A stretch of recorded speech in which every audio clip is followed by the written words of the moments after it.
Titus's conquest of Jerusalem in the year 70 CE was considered a tremendous achievement by the Romans.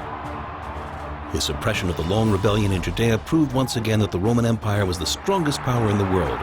On the Temple Mount, the Roman army cheers its venerated commander Titus.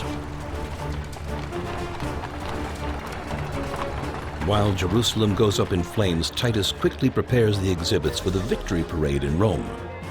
And for this purpose, he gathers many valuable objects and prisoners of war.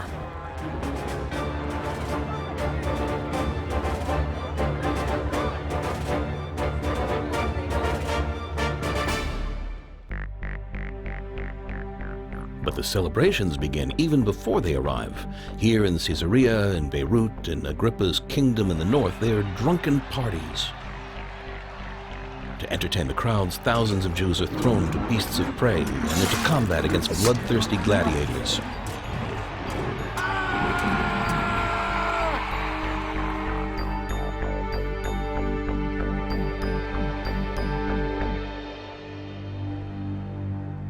When Titus finally anchors in Rome, the Romans flock to greet him. The most magnificent victory parade in the empire's history gets underway. The parade begins with a colossal display of strength by the Roman legions. The Roman gods lead the way, followed by a vast stream of spoils of war, silver and gold vessels, ivory, works of art, and animals. Titus brought so much silver and gold in spoils from Jerusalem that their price dropped throughout the empire. Vespasian would use some of the captured treasure to build the Colosseum, the most magnificent Roman amphitheater in the world.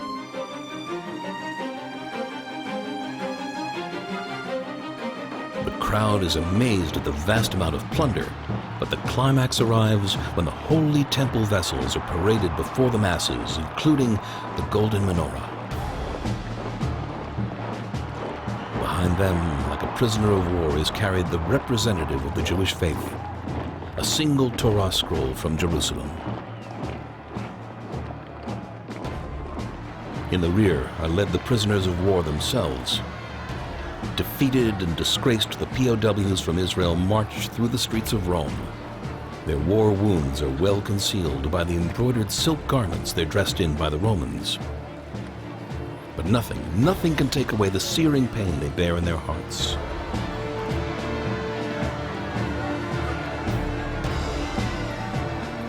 The crowds cheer Vespasian and Titus as the victory parade makes its way here to the Capitoline Hill. Here, at the temple of Jupiter Capitolinus, the parade stops and a hush falls on the crowd. Simon Bar Giora, a Jewish commander and spirited leader of the rebellion, is pulled from among the ranks of rebels. With a rope around his neck, he is dragged brutally through the streets of Rome as the wild throng beats him from all sides.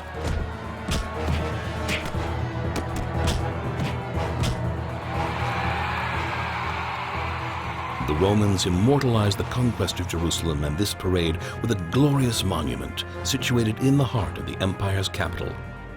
Exactly where the victory parade passed, Domitian, Titus's brother, built a 15-meter-high gate in honor of the great victory. Depicted in the relief on the arch are Roman soldiers crowned with laurel wreaths as they carry the temple vessels, the silver trumpets, the showbread table, and in the center, the temple menorah, painted gold.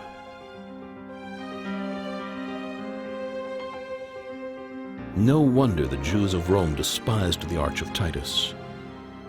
The monument, built 2,000 years ago, served as a painful reminder of the total destruction of Jerusalem and the humiliation of the Jewish people. The sight of the arch seared the Jews' hearts like fire, and for centuries they refused to pass beneath it. Until 1947. Of the Dutch Committee for Palestine was adopted by 33 votes, 13 against, 10 abstentions.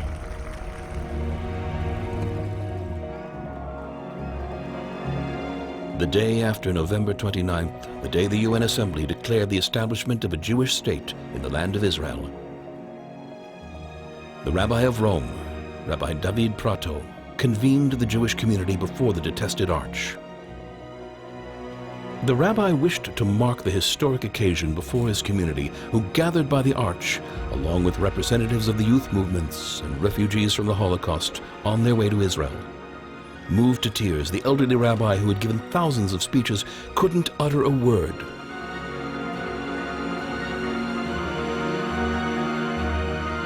The rabbi cried out, "Who sustained us and kept us and brought us to this day."